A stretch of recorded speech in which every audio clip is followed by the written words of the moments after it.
पुण्यवादी पाश्चात्य देशतारिणे नारायणं नमस्कृत्य नरं चैव नरोत्तमं सरस्वती व्यासं ततो जयमुदीरयेत् नष्टप्रायेषु भद्रेषु नित्यं भागवत सेवया भगवती उत्तम श्लोके भक्तिर्भक्ति नष्टकी। ओम नमो भगवते वासुदेवाय। ओम नमो भगवते वासुदेवाय। ओम नमो भगवते वासुदेवाय। तो अभी हम श्रीमद् भागवतम की कथा स्टार्ट करेंगे। स्क्रीन शेयर करती हूँ आपको।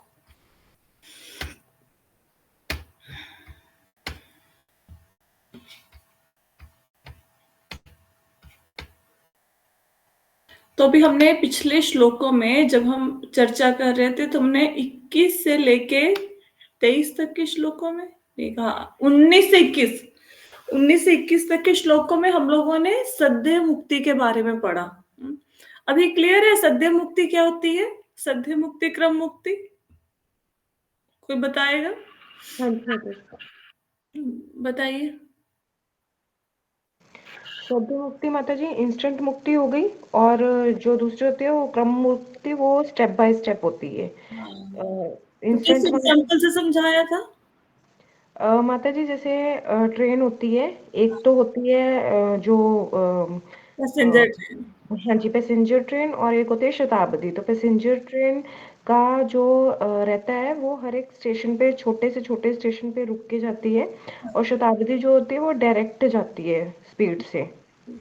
और हाँ जी, और सद्य मुक्ति में क्या होता है कि सीधा हम भगवान के पास पहुंचते हैं, और कर्म मुक्ति में ये होता है कि सारे लोगों से मतलब कि निकल के हम जाते हैं।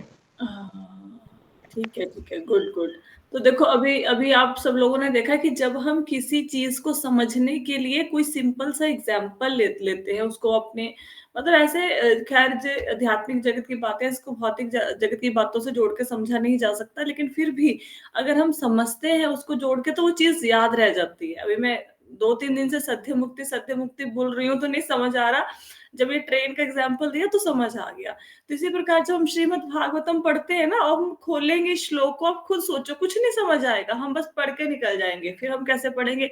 बस अध्याय पूरा करना है, हमने श्रीमद् भागवतम शुरू किया है। लेकिन जब आप समझते हो तो कितना मजा आता है। अच्छा आप सब लोग बताओ, जब मैंने आपको ये बताया था अलग लोकों के बारे में, ब्रह्मांड के बारे में, इसकी परतों के बारे में, आपको बोरिंग लगा या अच्छा लगा सुनना?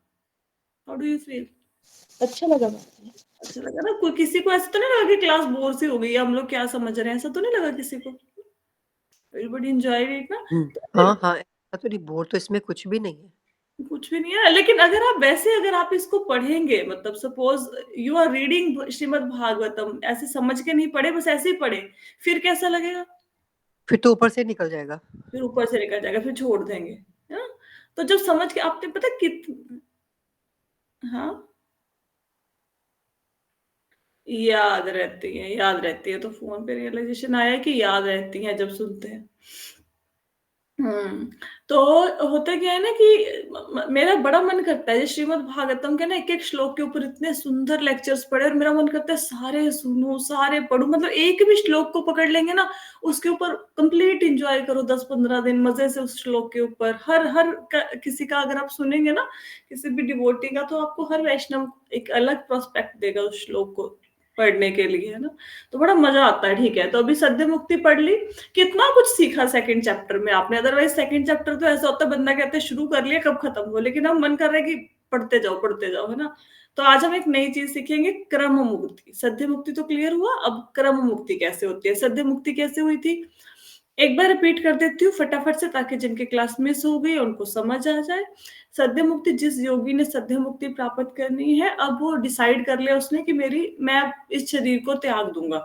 योगियों को ये मतलब क्या बोलेंगे उसको, सिद्धि समझ लीजिए, कि सिद्धि तो नहीं है ये, कि ये गुण प्राप्त हो जाता है कि वो जब चाहे तब उनकी मृत्यु होगी। पढ़ा था ना कि वो काल से परे चले जाते हैं। काल देवताओं के ऊपर भी प्रभाव डालता है, लेकिन जो योगी है उनके ऊपर प्रभाव नहीं डालता। उन्होंने डिसाइड कर लिया कि हमें मृत्यु को प्राप्त करना है, तो वे अच्छे से आसन पे बैठ जाएंगे जहां पे कंफर्टेबल है, जिस आसन में। उसके बाद क्या करेंगे, पवित्र हुई बुद्धि के द्वारा मन को कंट्रोल करेंगे, इंद्रियों को कंट्रोल करेंगे। ठीक है, उसके बाद क्या करेंगे, आत्मा का ध्यान करेंगे, परमात्मा का ध्यान करेंगे। फिर क्या करेंगे, उसके बाद अपने एड़ी से गुदा द्वार को बंद कर लेंगे। ठीक है, मलमूत्र इत्यादि पास करते हैं, वो गुदा द्वार, उसको बंद कर लेंगे। उसके बाद क्या करेंगे, जो उनकी चक्रास हैं उनमें से ऊपर लेके जाएंगे वायु। जैसे मैंने बताया था चक्रा कहाँ कहाँ पे, मूलाधार चक्र, फिर सेकंड चक्र था नाभि के पास, फिर कहाँ था, फिर नाभि के ऊपर, फिर ये आपका हृदय के पास ये चक्र, फिर थ्रोट में, फिर थ्रोट के बाद तालू में, और फिर ब्रह्मांत्र क्या बोलते हैं, क्राउन चक्र, ब्रह्मरंध्र, हाँ, सहस्त्रार चक्र, वहां तक है ना। तो योगी क्या करेंगे, अपनी वायु को, जो प्राण वायु है उसको, मतलब नेबल से ऊपर लेके जाते जाते जाते तालू तक ले आएंगे। फिर तालू पर रख के क्या करेंगे, वहां पे अपने सातों द्वार बंद कर लेंगे। कौन से, 2 आंखें, 2 कान, 2 नोस्ट्रल्स और एक मुख, इसको बंद कर लेंगे। फिर अच्छा, मैंने कल आपको बताया था कि मैं आपको मुहूर्त बताऊंगी, ठीक है, कि मुहूर्त कितनी देर का होता है, क्योंकि आई वॉज कंफ्यूज्ड कि ये 24 मिनट्स का होता है या फिर 48 मिनट का होता है। तो एक मुहूर्त होता है 48 मिनट का, ठीक है।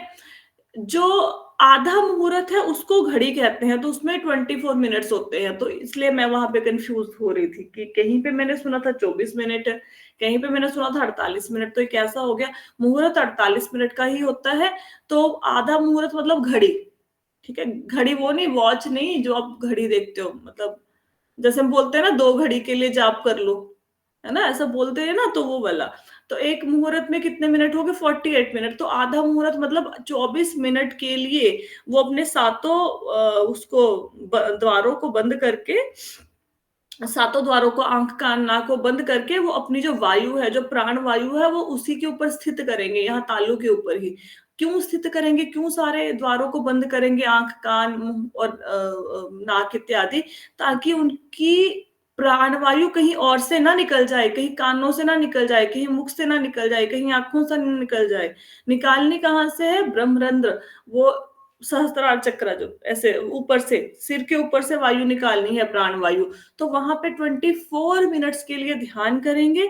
24 मिनट के लिए ध्यान करके जब देख लिया कि मन में कोई भौतिक इच्छा नहीं आ रही, सारे बाकी द्वार बंद हैं, फिर वो जैसे कि बोलते हैं कि ठास है, फिर वो एकदम से शूट करके ऐसे वहां से क्राउन चक्र से, मतलब सहस्त्रार चक्र या ब्रह्मरंध्र से भेदते हुए शरीर का त्याग कर देंगे, स्थूल शरीर का, ठीक है।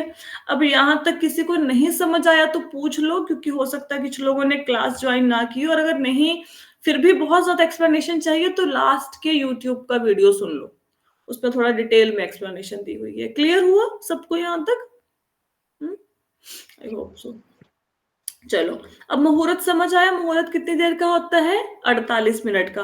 और घड़ी, जो 2 घड़ियों को मिला के एक मुहूर्त बनता है, मतलब 24-24 मिनट को मिला के एक मुहूर्त बनता है, राइट। तो जब खटवांग महाराज की मृत्यु, वो देवताओं के साथ युद्ध कर रहे थे, तो देवताओं से पूछा मेरी कितनी आयु रह गई है, तो उन्होंने बोला मतलब आधी घड़ी, आधी घड़ी मतलब 24 मिनट रह गए आपकी मृत्यु होने में। फिर वहां से आए फटाफट नीचे, ठीक है। ये अच्छा, बीच में मैं भूल ना जाऊं, एकादशी कल है, तो अगर किसी ने व्रत रखना है तो कल रख सकते हैं। मेरे को भी फोन आया था किसी का पूछने के लिए, तो मैं बता देती हूँ, कल व्रत रखना है। और परसों, परसों आपने 6:45 से लेके 10:40 तक, तो आप 7 बजे लगा लो, समय इक्वल सा हो जाएगा। तो 7 बजे से लेके 10 बजे के बीच बीच में आप व्रत खोल देना, ठीक है, पारण कर लेना। माता जी, मेरा एक क्वेश्चन था एकादशी फास्ट को लेके। हाँ जी। माता जी, जैसे कि अभी कोई तो बोलते हैं हेड वॉश करके फास्ट रखो, कोई तो बोलते हैं एकादशी को नहीं रखना चाहिए, तो क्या करना चाहिए हेड को वॉश करके? जो बहुत पता है क्या, अलग अलग, मेरे को इस बारे में ना बहुत ज्यादा पता नहीं है। मतलब कहते हैं कि एकादशी पे हेड वॉश नहीं करना चाहिए, तो मत करो। माता जी, फिर मैं अभी तो फिर कर ही रही थी, क्योंकि एक कहते भी हैं कि फास्ट को जैसे प्रॉपर तो मैं लाइक। ना एक्चुअली मुझे मेरे को इसका पता नहीं है, मैं आपको कोई चीज बोल दूं ना, बट हाँ, हाँ मैंने ऐसा पढ़ा है कि नहीं करते। अब करते हैं नहीं करते, मुझे आइडिया नहीं है। और मैं कोई ना फॉल्स यहाँ पे कमिटमेंट करना है, जिस चीज के बारे में पता ही नहीं, उसके बारे में क्या कमेंट करोगे। मैंने ऐसा पढ़ा है कि नहीं, हेड वॉश नहीं करते, बट मेरे को नहीं पता इसका, आई डोंट नो। तो जी। मतलब किसी को कंसल्ट करना प्लीज इसके लिए, है ना। हाँ जी। पता लगे तो मुझे भी बताना। क्वेश्चन आया है कि एकादशी पे सिर धोते हैं कि नहीं, तो मैंने ऐसा कहीं पढ़ा है, नहीं माता जी, होते हैं ना। नहीं धोते। हाँ, तो ऐसा है, ठीक है। बट मैंने किसी ऐसे मंदिर वगैरह में किसी से पूछा नहीं है, यदि याद है आपको, तो मैं पूछ लूंगी, हाँ नहीं। जी, यदि आपको पर लगता है माता हमारे कि जी, मंदिर शुगर में भी भी वॉश तो कर वैसे लो। कोई वहम नहीं करते। देखो, हमारे जो मंदिर में कोई इस्कॉन वहम नहीं टेम्पल करते। की, देखो मैं पता आपको क्यों कुछ गाइड नहीं कर रही हूँ, क्योंकि जो इस्कॉन टेम्पल की क्या बताऊं उसको, क्या बोलोगे इसको, ऑन टेम्पल की जो प्रीचिंग्स है, टीचिंग्स है, उसमें ना थोड़ी डिफरेंट है बाकी बाकी जो टेम्पल्स है उनसे। जैसे बाकी टेम्पल्स में ऐसा होता है कि माला को, कुछ लोग कहते हैं ना कि माला को हाथ नहीं लगाना या फिर ग्रंथ को हाथ नहीं लगाना, पीरियड्स आए हुए हैं। बट इस्कॉन में स्त्रियों को चैतन्य महाप्रभु ने ये छूट दी हुई है कि आप माला कर सकते हो, पीरियड्स में भी माला को हाथ लगा सकते हो। तो मेरे घर में भी जब मैं माला करती हूँ तो मम्मी को ऐसा होता है, मेरे मदर इन लॉ को, कि ये कैसा, मतलब क्यों टच कर रही है ये माला। बट हमें छूट मिली हुई है इस्कॉन के अकॉर्डिंग। तो मुझे नहीं पता आप किसको फॉलो कर रहे हो, तो हमारे यहाँ पे ऐसे वहम होते नहीं है। तो आप जिसको भी फॉलो कर रहे हो आप उनसे पूछना, नहीं तो फिर मंदिर में कभी जाओगे तो प्रश्न करना, ठीक है। हमारे थोड़े डिफरेंट होते हैं रूल्स एंड रेगुलेशंस। हाँ जी वैसे माता भी हम कोई भी व्रत करते हैं तो वो पूरा सिर वगैरह धो के करते हैं ना माता जी। देखो मैं आपको फिर से वही बात बोल रही हूँ कि इस्कॉन के नियम डिफरेंट हैं। इस्कॉन में जैसे अभी आप फोर्थ डे, बाकी धर्मों में बोलते हैं कि तीसरे दिन पीरियड्स आए हुए हैं तो थर्ड डे मतलब आप सिर धो के शुद्ध होते हैं। इस्कॉन में 4 डेज माना जाता है। तो मैं कमेंट नहीं करूंगी, मुझे नहीं पता आप किसको फॉलो कर रहे हो, उनकी प्रीचिंग्स क्या है। मुझे तो मतलब हमारे की भी प्रॉपर नहीं पता है, तो इस विषय में मेरे को पता नहीं है। आप इससे पूछना, पता लगे तो मुझे भी बता देना, राइट। चलो आगे चलते हैं। आगे हम मेन टॉपिक में वापस आ रहे हैं। सद्य मुक्ति का वर्णन हो गया है, क्रम मुक्ति के ऊपर आ रहे हैं। क्रम मुक्ति में पहले है 22 नंबर श्लोक। आप जब पूजा अपलोड करते हो ना वीडियो, तो जो मैंने आपको डिस्क्रिप्शन भेजा है ना, आप टाइटल वही दिया करो, क्योंकि कोई बंदा सर्च करेगा ना, किसी का मन करेगा पढ़ने के लिए, तो वो श्लोक संख्या से सर्च करते हैं। मैं भी श्लोक संख्या से सर्च करती हूँ, क्योंकि भागवत में तो इतने श्लोक हैं और सेकंड चैप्टर में भी बहुत श्लोक है, तो किस श्लोक को सुना जाए। तो जो मैं आपको टाइटल भेजती हूँ उसी के साथ आप अपलोड किया करो। चलो चलते हैं कथा पे। तो कहते हैं अब क्रम मुक्ति का वर्णन आ रहा है। तथापि हे राजन, यदि योगी में अत्यधिक भौतिक भोगों की यथा सर्वोच्च लोक ब्रह्मलोक जाने की, अष्ट सिद्धियां प्राप्त करने की, अथवा विहायसों के साथ ब्रह्म बाह्य अंतरिक्ष में यात्रा करने की, या लाखों करोड़ों में से किसी एक स्थान को प्राप्त करने की इच्छा बनी रहती है, तो उसे भौतिकता में ढले मन तथा इंद्रियों को अपने साथ साथ ले जाना होता है। अब इस श्लोक को समझने से पहले आपको ग्रॉस बॉडी और सटल बॉडी ये समझ आनी चाहिए। स्थूल शरीर, सूक्ष्म शरीर, ठीक है। मैंने बहुत बार बताया, लेकिन एक दो लोग नए हैं, उनको नहीं पता होगा, दोबारा से बता देती हूँ।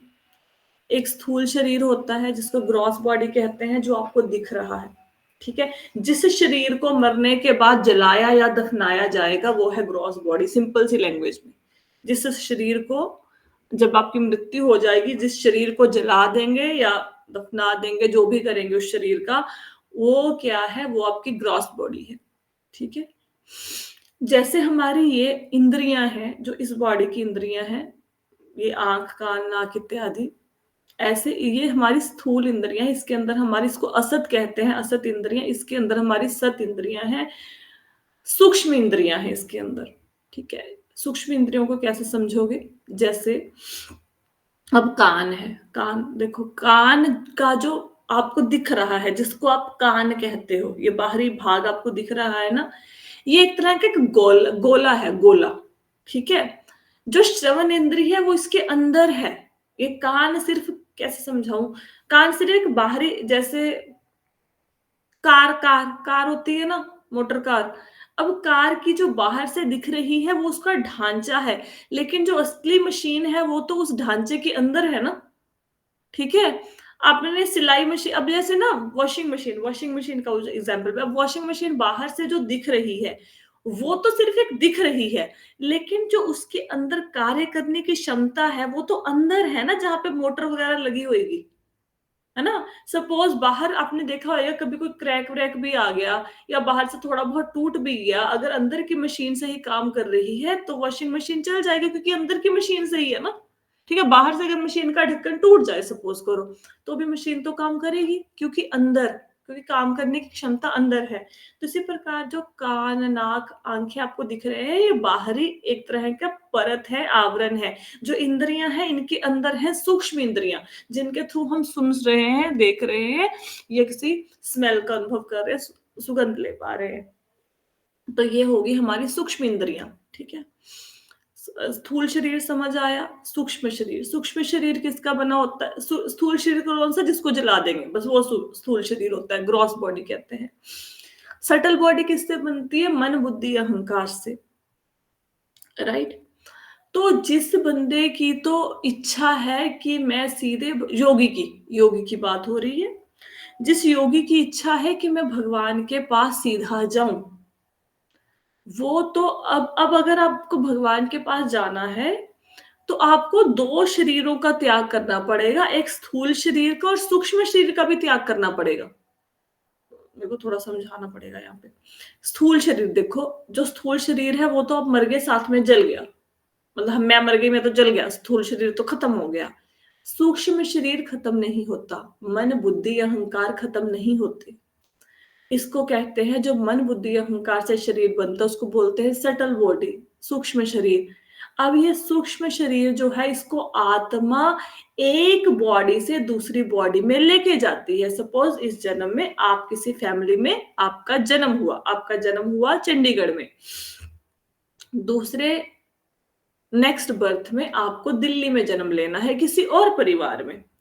तो ये जो मन, बुद्धि, अहंकार है, जो सूक्ष्म शरीर है आपका, इसको आत्मा लेके जाएगी उस परिवार में, ठीक है। ये खत्म नहीं होगा, ये मरेगा नहीं, सूक्ष्म शरीर नहीं मरता, ठीक है। लेकिन इस अच्छा, सूक्ष्म शरीर के अंदर भी आत्मा है, सूक्ष्म शरीर भी खत्म होगा, योगी तो अपना खत्म कर लेते हैं।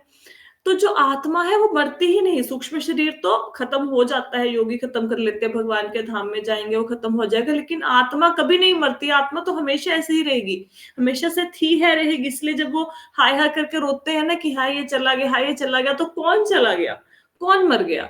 शरीर में तो पहले ही जान नहीं है, शरीर तो जड़ है, शरीर तो जड़ है। शरीर क्या मर गया?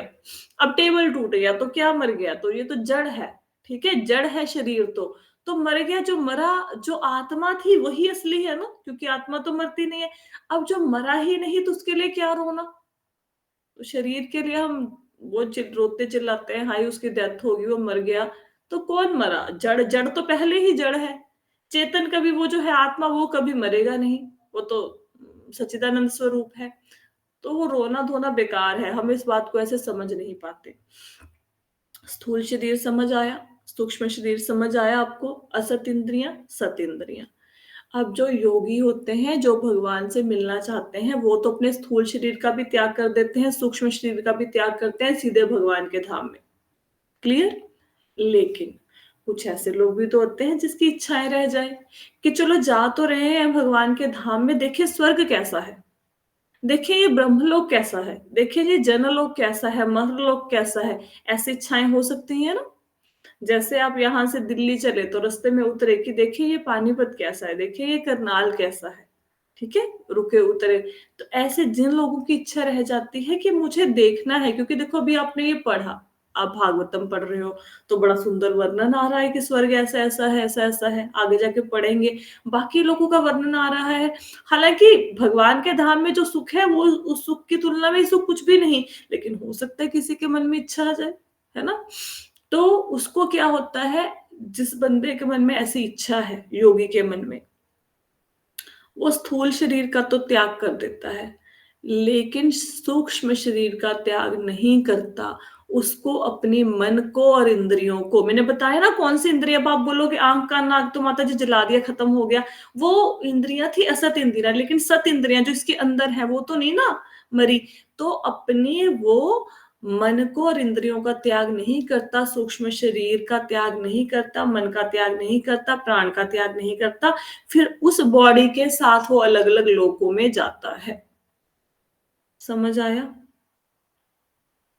जी माता जी। ठीक है। एक योगी, दोबारा से बता देती हूँ, एक योगी जिसका लक्ष्य क्लियर है कि मुझे सिर्फ भगवान के पास जाना है, वो दोनों बॉडी का त्याग कर देता है, ग्रॉस भी सटल भी, सूक्ष्म शरीर का भी स्थूल शरीर का भी। लेकिन जिस योगी के मन में इच्छा है कि नहीं मुझे बाकी के लोग देखने हैं, तो वो स्थूल शरीर का त्याग कर देगा, लेकिन सूक्ष्म शरीर का त्याग नहीं करेगा। सूक्ष्म शरीर के साथ सारे लोकों में जाता है। सूक्ष्म शरीर के अंदर भी कारण शरीर होता है, वो मैंने कभी पढ़ाया नहीं इसलिए आपको पता नहीं होगा। तो कारण शरीर होता है सूक्ष्म शरीर के अंदर, ठीक है। तो वो लेके जाएगा साथ में अपना शरीर। अब देखो, अब क्या कहते हैं, तथापि, अभी अगर ये चीज समझ आई ना तब श्लोक समझ आएगा, अगर ये चीज समझ नहीं आई फिर श्लोक नहीं समझ पाएंगे।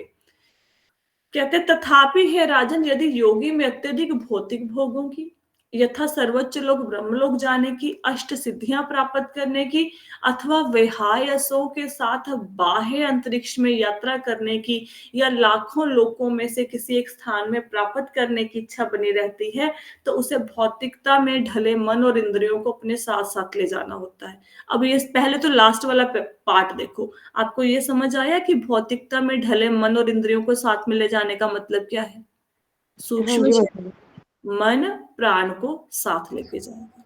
अब ऊपर के पार्ट पे चलते हैं कि अगर किसी योगी में इच्छा है कि भौतिक भोग को भोगे, बहुत, क्योंकि यहाँ पे तो भोग बहुत कम है, ऊपर के लोगों में बहुत, यहाँ के भोग तो ऊपर के लोगों की तुलना में कुछ भी नहीं है। मतलब मैंने शायद आपको किसी क्लास में पढ़ाया होगा, मे बी, जो ऊपर के लोगों में जामुन होती है उसमें गुठली नहीं होती, और वो बड़े बड़े होते हैं, ऐसे वो छोटे छोटे से जामुन नहीं होते, बहुत बड़े बड़े, और वहां का सोना यहाँ के सोने से बहुत अधिक शुद्ध है, और कोई भी जितना मर्जी सोना ले जाओ कोई फर्क नहीं पड़ता, वो ऐसे सोने की नदी बह रही है वहां पे। ठीक है, तो वहां पे जो पर्वत है, यहाँ पे तो हमारे मिट्टी वगैरह के पर्वत है, तो वहां पे ऐसे पर्वत भी है जो सोने चांदी मणियों इत्यादि से बने हुए हैं। यहाँ पे तो फर्श बनते हैं सीमेंट से बनते हैं, सीमेंट इत्यादि से। वहां पे जो पत्थर बनते हैं वो, जैसे आपने, जैसे आप कोई ऐसे उस पे चल रहे हो फर्श पे जो हीरे का बना हुआ है, हम तो उंगली में अंगूठी में थोड़ा सा हीरा डाल के बड़ा डायमंड नेकलेस, डायमंड रिंग बड़ा इटलाते हैं, और वो भी नकली हीरे होते हैं, क्या हीरे होते हैं वो। आप हीरों से बने हुए फर्श पे चले, सोचो है। और यहाँ पे तो कार इत्यादि है, लोहे की बनी हुई है, वहां पे विमान है सोने के बने हुए, उसमें मनियां लगी हुई हैं, तो कितने भोग है, और वो सब कुछ फ्री फ्री फ्री सब कुछ फ्री है। तो देखा कितने भौतिक भोग को, कि वहां की अप्सरा यहाँ से बहुत, वहां, यहाँ हमारे मिस इंडिया मिस वर्ल्ड क्या उनकी तुलना करेंगे जो स्वर्ग की अप्सराएं हैं, तो बहुत ज्यादा सुंदर है, and everything is easily available. तो बहुत अधिक भोग, ऐसा नहीं कि ऊपर के लोगों में, पाताल लोक इत्यादि में बहुत अधिक भोग है, वहां पे स्वर्ग से भी ज्यादा है, पाताल इत्यादि नीचे के लोगों में उससे भी ज्यादा भोग है।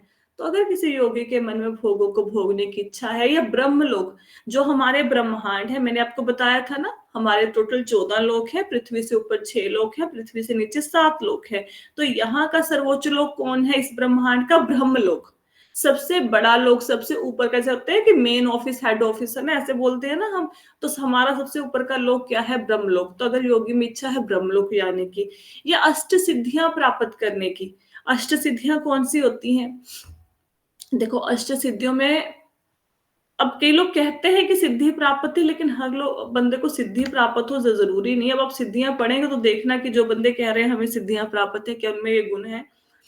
तो सिद्धियां एक्चुअली ऐसे पढ़ने की कोई जरूरत नहीं है, लेकिन मैं आपको इसलिए पढ़ा रही हूँ ये सिद्धियां, क्योंकि आगे जाके आएंगे तक यार, बहुत लास्ट में आएंगी, ये आएंगी 11th कैंटो में, 10th कैंटो में आएंगी ये सिद्धियां, शायद 10th या 11th कैंटो में, जब भगवान उद्धव को उद्धव गीता सुनाते हैं, उसमें ये सिद्धियों का वर्णन आएगा। बट फिर भी अब सिद्धि सिद्धि बोलते रहते हैं, अष्ट सिद्धियां, उसका मतलब क्या है वो थोड़ा सा समझा देती हूँ, यहाँ पे लिखा हुआ है तात्पर्य में।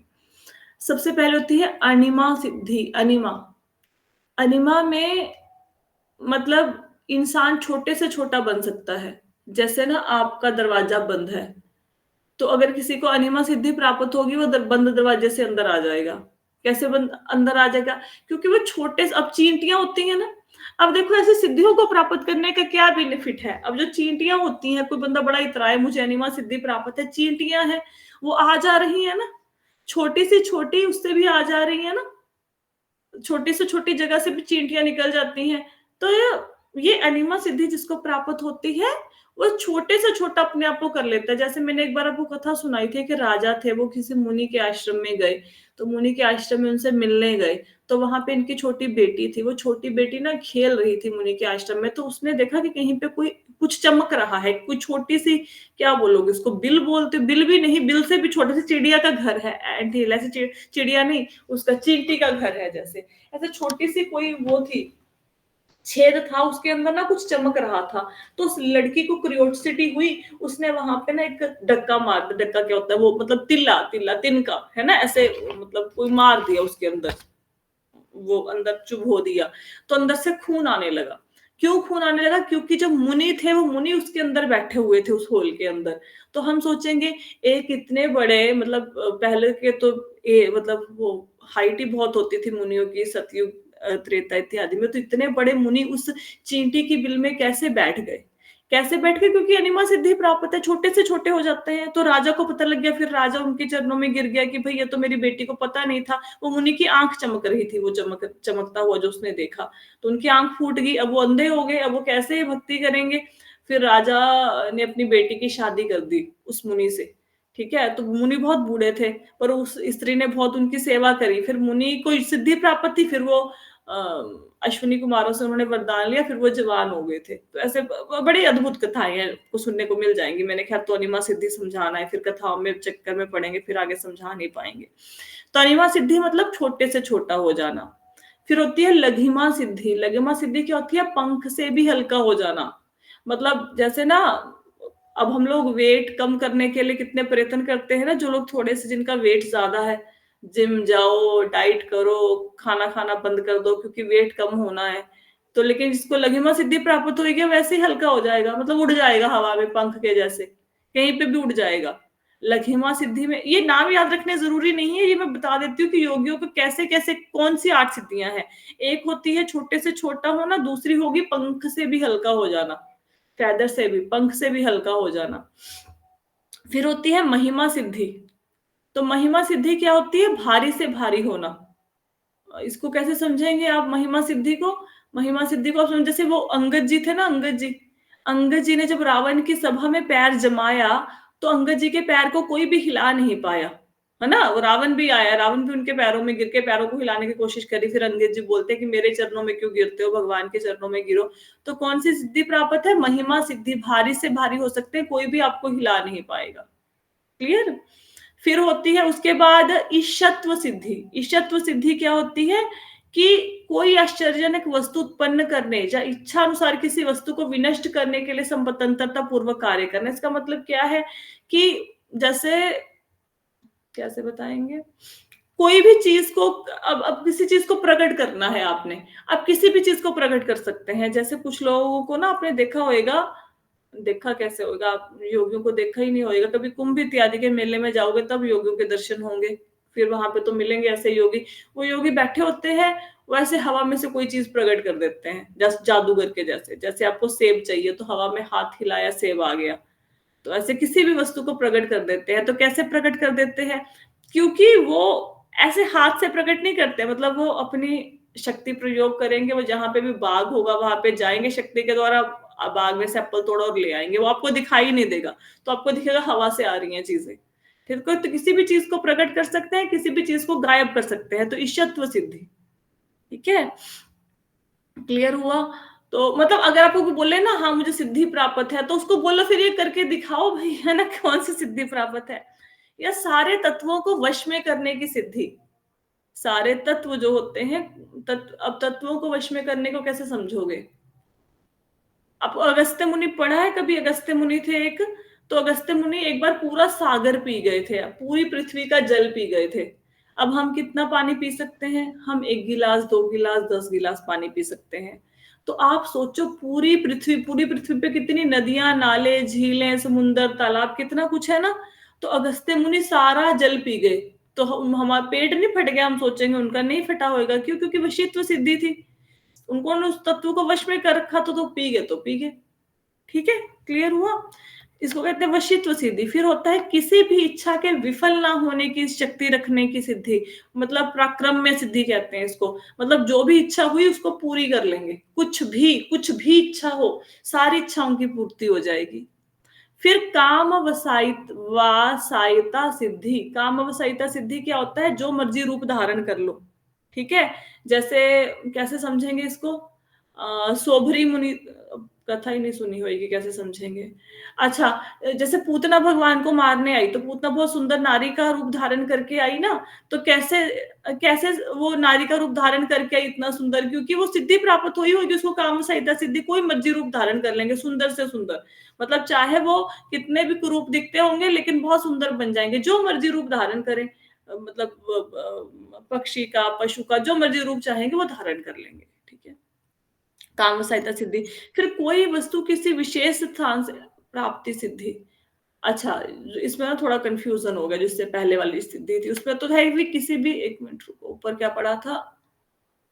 हाँ, कि आश्चर्यजनक वस्तु को प्रकट करने की। पहले था कि कोई भी चीज को प्रकट कर सकते हैं, अब इसमें प्राप्ति सिद्धि में हो सकता है कि मैं यहाँ पे बैठी हूँ।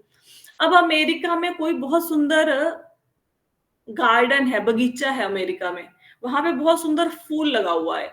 अब मुझे यहाँ पे बैठे हुए वो फूल चाहिए, तो अगर मेरे पास प्राप्ति सिद्धि होती तो यहीं पे बैठे बैठे मैं अमेरिका के गार्डन से फूल तोड़ लाती। प्राप्ति सिद्धि मतलब कहीं पे कुछ भी है उसको प्राप्त कर लेंगे, ठीक है।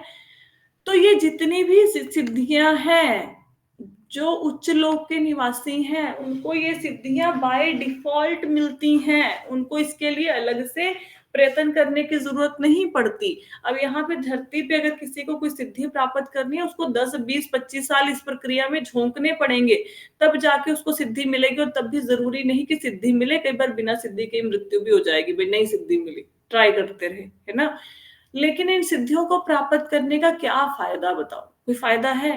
कोई फायदा नहीं। अब कोई बंदा बोले, जैसे एक इंसान था, वो नाव चला रहा था, तो कोई योगी था, उसने बहुत 10-15 साल तपस्या करी, तो उसको सिद्धि प्राप्त होगी कि वो पानी पे चल सकता है। वो पानी में इधर जाए उधर जाए, पानी को छलांगे लगाए पानी के ऊपर, तो ही वॉज वेरी हैप्पी योगी कि मुझे सिद्धि प्राप्त होगी, मैं पानी पे चल सकता हूँ।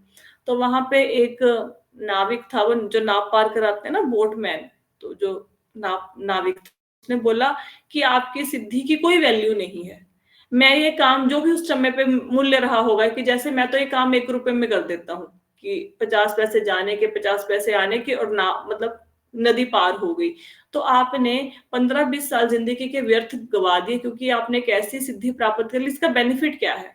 अगर हम पानी में नहीं चल सकते तो उससे हमें क्या नुकसान हो रहा है? कुछ नहीं। आप पानी में नहीं चलते, अपने समुद्र पार करना है तो शिप पे बैठो, ठीक है, बोट बनी है, नाव पे बैठो, समुद्र पार कर जाएंगे, ठीक है। रुपया 2 रुपये 5-10 रुपए जो देने हैं दे दो।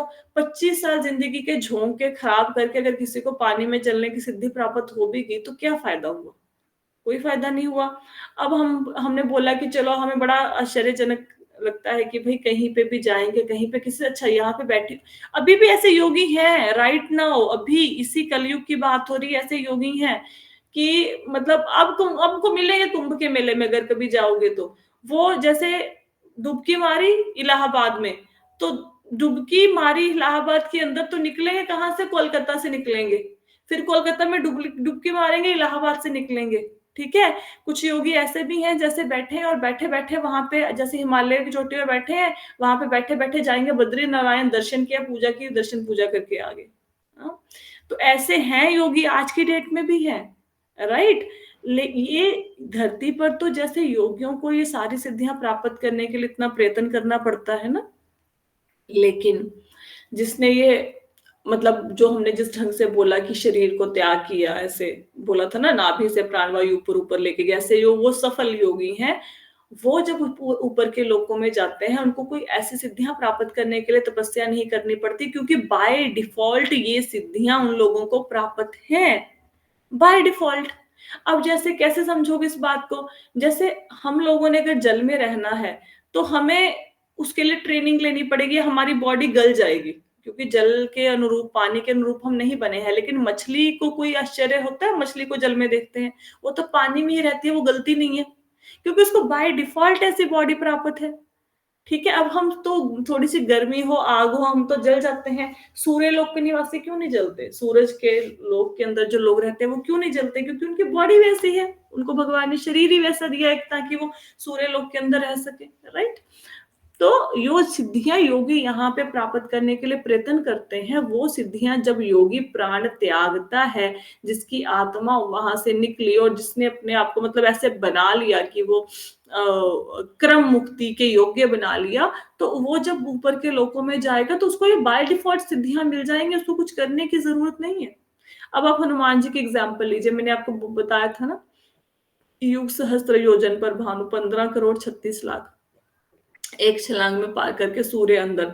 क्यों पार कर लिया? क्योंकि सिद्धि प्राप्त थी। अब हनुमान जी को कितनी सिद्धियां प्राप्त थी, आप देखो। हनुमान जी जब सागर पार करने लगे, हैं जी, अष्ट सिद्धि 9 निधि।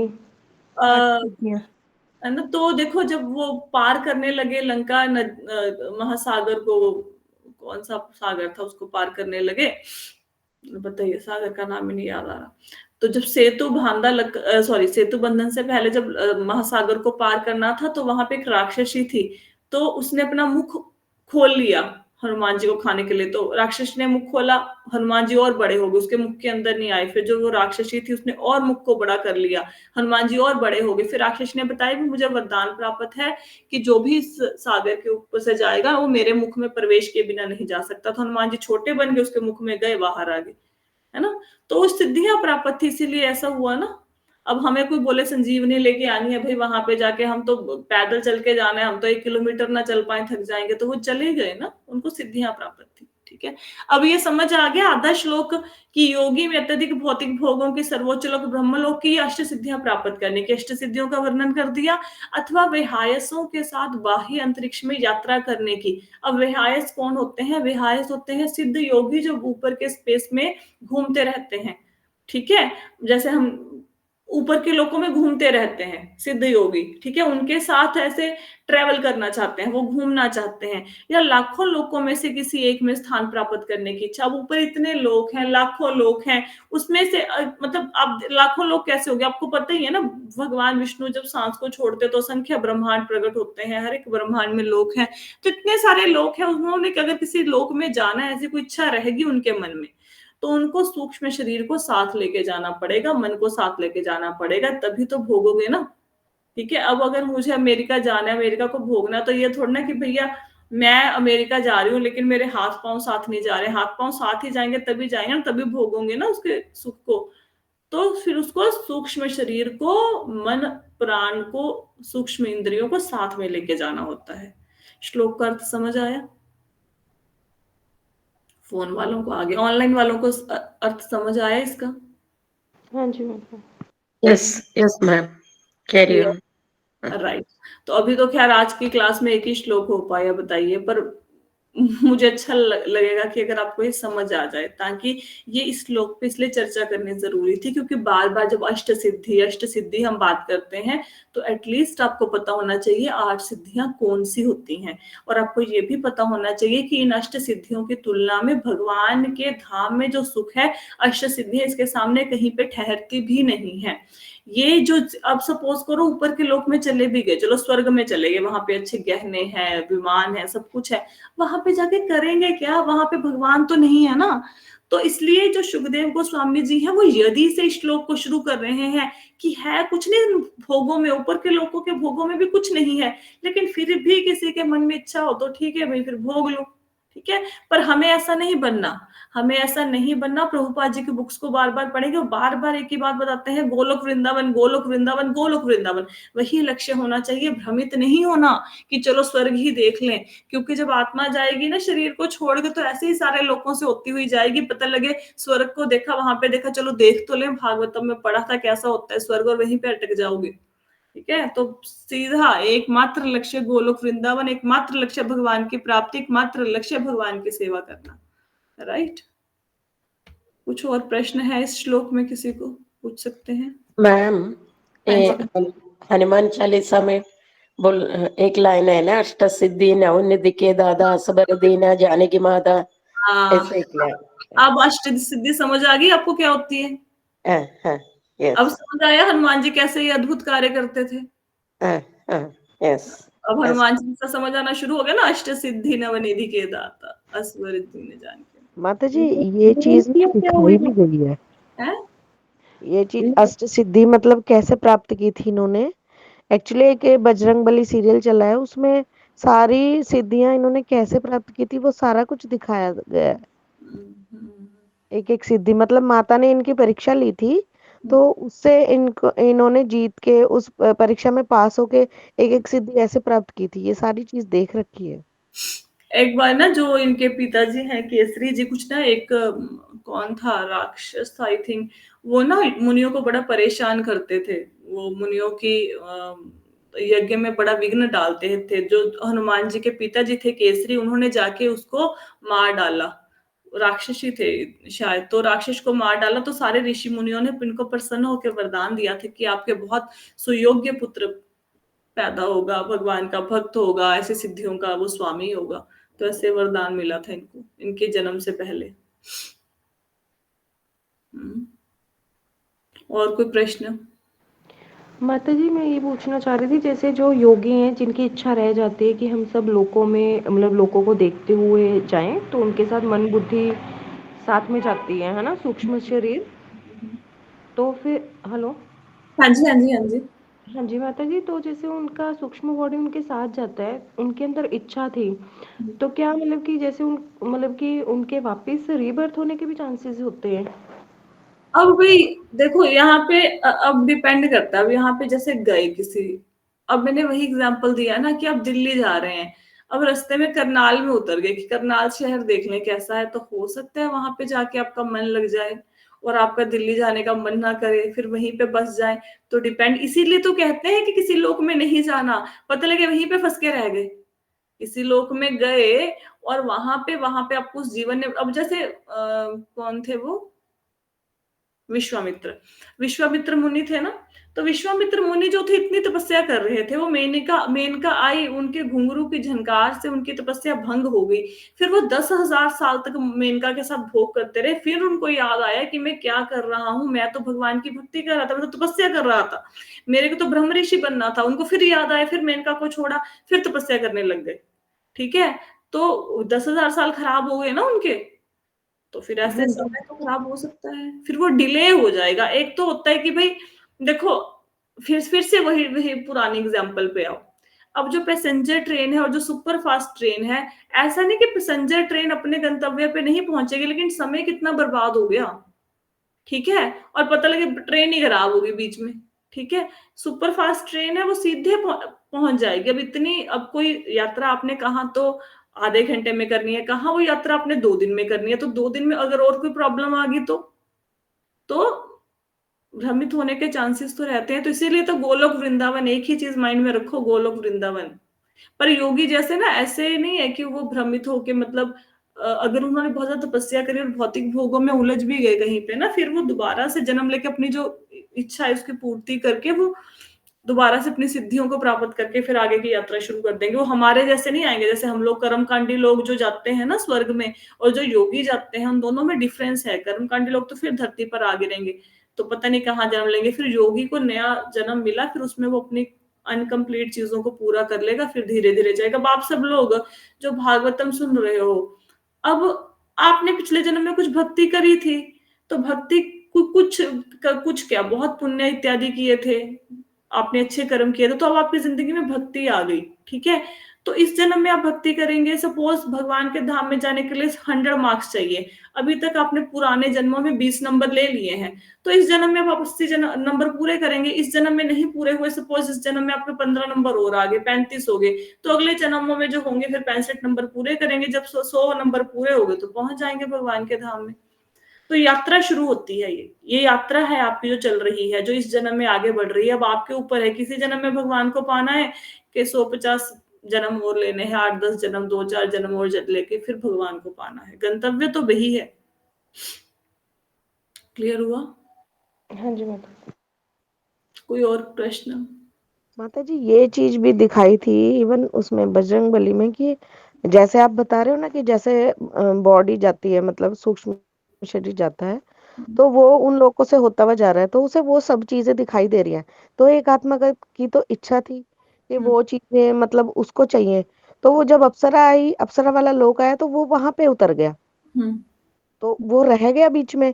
फिर लेकिन एक एक सिद्ध योगी का ऐसे शरीर था, वो जा रहा था, उसने सीधा भगवान का लोक चुना था, क्योंकि तो वो ऊपर जाके वहीं पे रुका, उसे सारे लोग वो दिखाई दिए।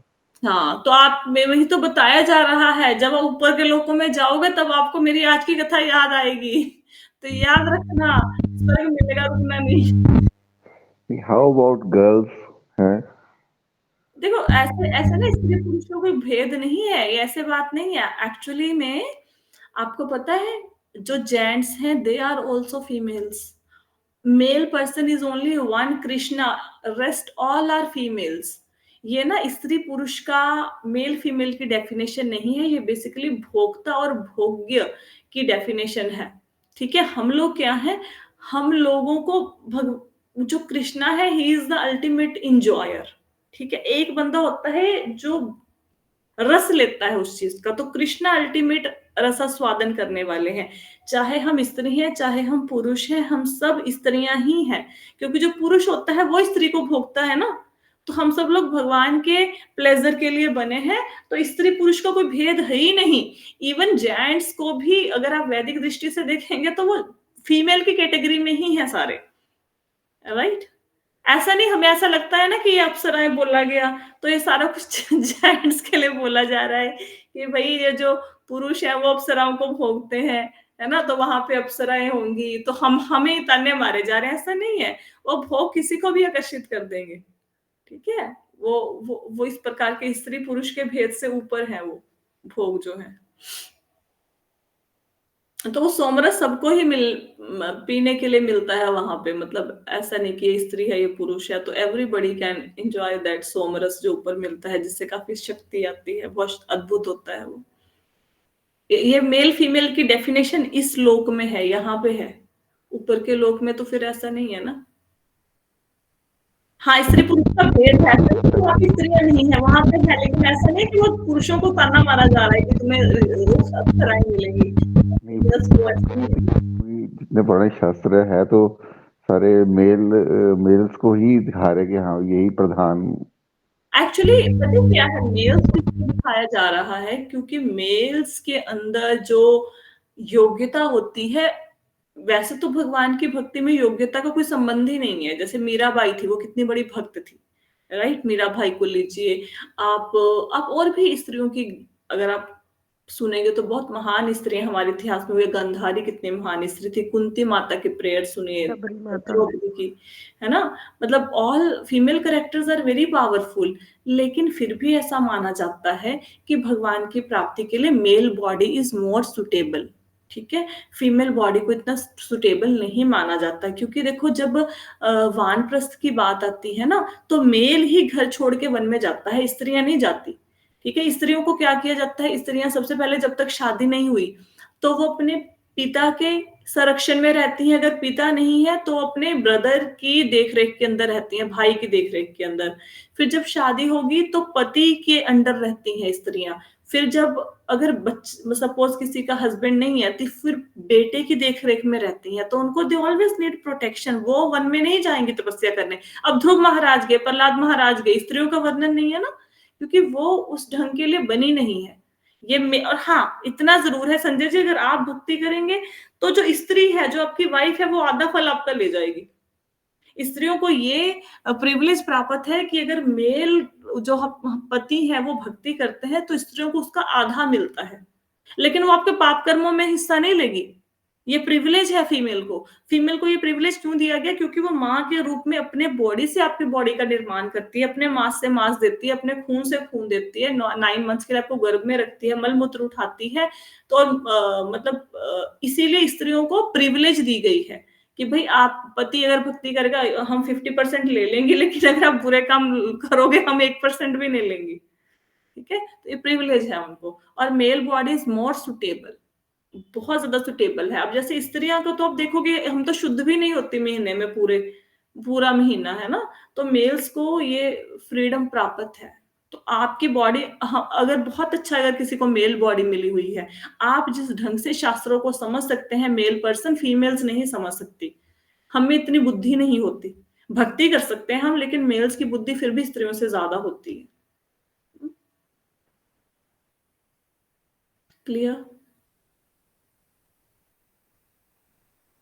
और कोई प्रश्न? हाँ, क्वेश्चन? ठीक है, तो ये जो क्रम मुक्ति का वर्णन अब हो रहा है, इसके लिए 22 से लेके 31 तक श्लोक हैं, ठीक है? 10 श्लोक हैं, आज हमने एक पढ़ा है। अब ये और भी इंटरेस्टिंग है चैप्टर, मतलब बड़ा इंटरेस्टिंग चैप्टर है ये। इसके आगे और नई चीजें आपको पता लगेंगी और न्यू ओपनिंग्स होंगी।